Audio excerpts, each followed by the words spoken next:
నమస్కారం అందరికీ. ఎముకల బలానికి పాలు తప్ప మరేదీ లేదని మనలో చాలామందికి నమ్మకం ఉంది కదా. కానీ నిజానికి పాలను మించి కాల్షియం ఇచ్చే అద్భుతమైన ఆహారాలు మన చుట్టూనే ఉన్నాయి. ఈ వీడియోలో పాల కంటే ఎక్కువ కాల్షియం ఉన్న ఆహారాలు ఏవి, అవి మన ఆరోగ్యానికి ఎలా ఉపయోగపడతాయి, అలాగే పుచ్చకాయ తినేటప్పుడు మనం చేసే ప్రమాదకరమైన తప్పులు ఏమిటి, వీటి గురించి ఇప్పుడు క్లియర్గా తెలుసుకుందాం.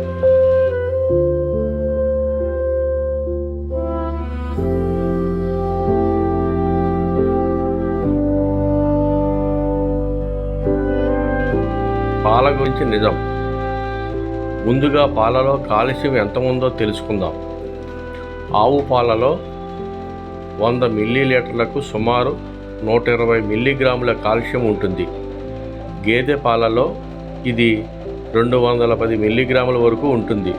అంటే పాలు మంచిదే, కానీ అది ఒక్కటే మార్గం కాదు. ఇంకా మంచి శక్తివంతమైన వనరులు ఉన్నాయి.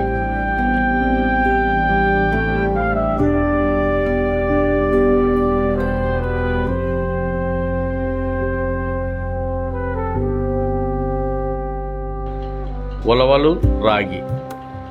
మొదటిగా మన ఇంట్లోనే దొరికే ఉలవలు. 100 గ్రాముల ఉలవల్లో దాదాపు 290 మిల్లీగ్రాముల కాల్షియం ఉంటుంది.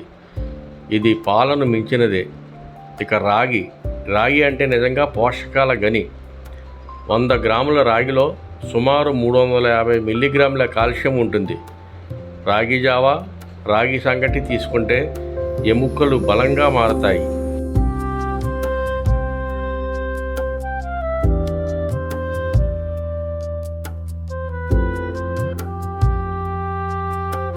ఆకుకూరల శక్తి.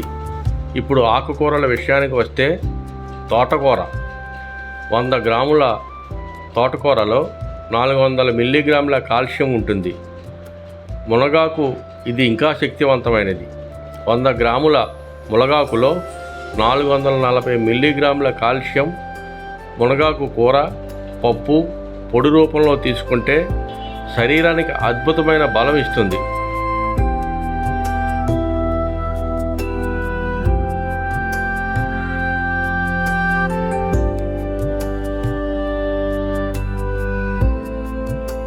కరివేపాకు, అవిసె ఆకులు. మనలో చాలామంది కరివేపాకు తినకుండా ప్రక్కన పెడతాం. కానీ నిజానికి 100 గ్రాముల కరివేపాకులో 880 మిల్లీగ్రాముల కాల్షియం ఉంటుంది. అంటే పాలను పోలిస్తే దాదాపు 7 రెట్లు ఎక్కువ. ఇక అసలైన ఛాంపియన్ అవిసె ఆకులు.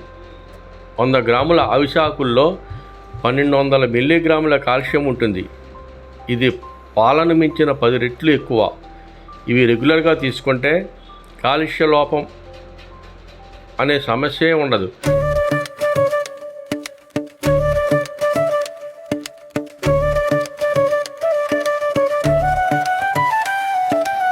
నువ్వులు, కాల్షియం కింగ్. ఇప్పుడు చివరగా అత్యధిక కాల్షియం ఉన్న ఆహారం నువ్వులు. 100 గ్రాముల నువ్వుల్లో 1450 మిల్లీగ్రాముల కాల్షియం ఉంటుంది. అంటే పాలను మించిన 12 రెట్లు ఎక్కువ. ప్రత్యేకంగా నల్ల నువ్వులు ఇంకా బెటర్. లడ్డు, పొడి, చట్నీ రూపంలో తీసుకుంటే చాలా ఉపయోగం.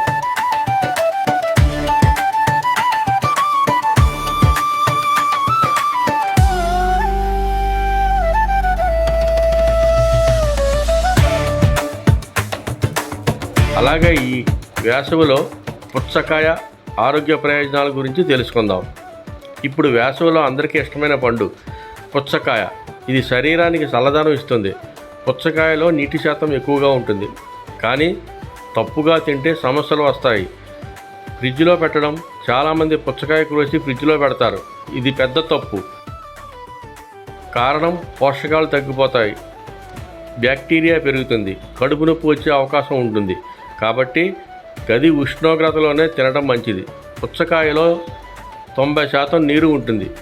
అది తిన్న వెంటనే నీళ్లు తాగితే జీర్ణ సమస్యలు వస్తాయి. గ్యాస్, వాంతులు వచ్చే అవకాశం ఉంటుంది. కనీసం 30 నుంచి 45 నిమిషాల పాటు గ్యాప్ ఇవ్వాలి.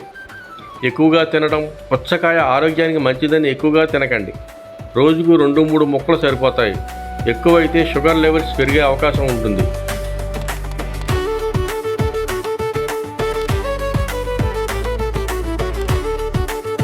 ఈ విషయాలను మాత్రం గుర్తుంచుకోండి.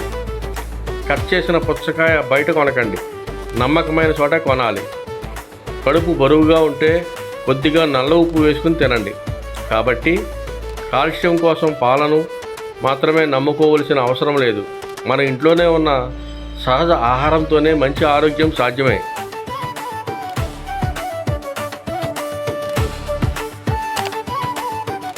ఈ వీడియో మీకు నచ్చితే లైక్ చేయండి, షేర్ చేయండి, సబ్స్క్రైబ్ చేయడం మర్చిపోవద్దు. ధన్యవాదాలు.